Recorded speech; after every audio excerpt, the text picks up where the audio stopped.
On the 23rd of March 2020, life changed as we know it. Schools, offices, and social venues remain empty, a stark reminder of the COVID-19 pandemic. During these times of adversity, businesses are having to demonstrate a nimbleness to remain productive while balancing the needs of their staff. To understand how some people are having to adapt their working lives throughout this crisis, we will be speaking to several people in the London tech scene. This is Terry. Terry works as a product manager at one of the UK's largest property portals, orchestrating cross-functional teams to serve the needs of their consumers and customers.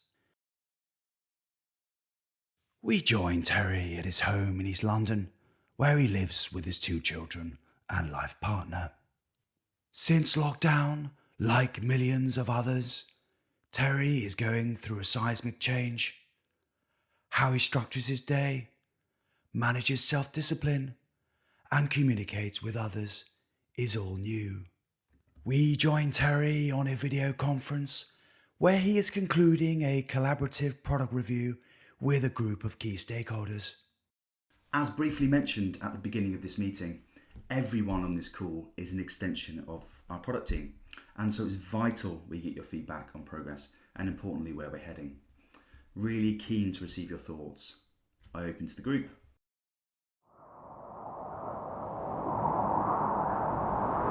It's clear being constrained to virtual forums presents some new challenges around how we engage people, particularly larger groups, and provide an environment that makes it easy and comfortable for people to participate. Naturally, working from the family hub introduces an element of unpredictability and surprise, especially when living with offspring. Although such encounters can often be uplifting, the time and place is rarely convenient. And sadly, what were once rituals and the birthplace of much creativity and inner peace is no longer. I'll be out in a minute, darling. Increased distractions and social isolation can lead to some of us working longer hours. The consequence can be less productivity, a negative impact on mental health, and even burnout. We meet with Terry to find out what strategies he employs to tackle the challenges of home working as a product manager. Like a chameleon, I'm trying to adapt to my surroundings. I have worked as a remote contractor before, so I'm trying to leverage that experience and really embrace the change. Working remotely brings more autonomy, more flexibility, but a greater responsibility. One needs to be a lot more structured in how they approach every day. You got it. Here are my top 5 tips for being a successful remote product manager. Number 1 is, as part of any successful product management role, you need to know your audience, right? So this relates to how you build products, but also how you disseminate information across the business and engage with people on a day-to-day basis. This is vital. Number 2 is purpose and outcome. So you need to make sure that your team has a clear purpose and everyone's bought into that. And you have the same mindset around having a bias for action. Don't shoot for perfection. Have a clear way to govern success and how you measure that. And use that as a guide, as a team, for your team to say where you're at. Don't underestimate the power of having an outcome that the whole team have bought into. This is really, really important. The next thing is delivery is imperative, especially in the current marketplace.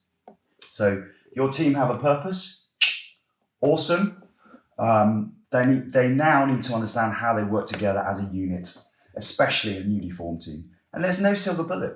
It may take several sprints for a newly formed team to acclimatise to each other and understand how each other works, to a point where you establish a rhythm.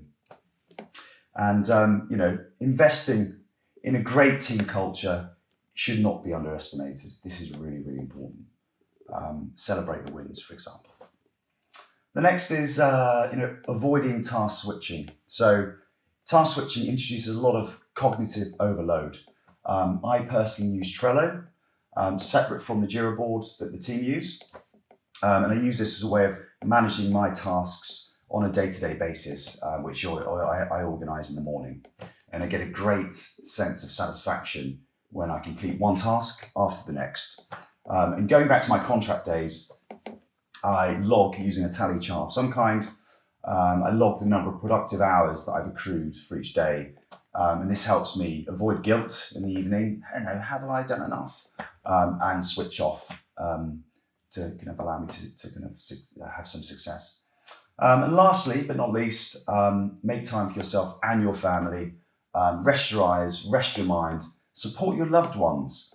Working from home should be a privilege, not a chore. And, enjoy the time with your family. Thanks very much. I'm going to be releasing updates on a regular basis going forward. In the meantime, stay safe, stay sane. And, I look forward to seeing you on the other side. Bye for now. It's clear that there are many practical approaches for helping one adjust to living in lockdown and continuing to excel at work. However, life's challenges naturally differ significantly from one person to the next.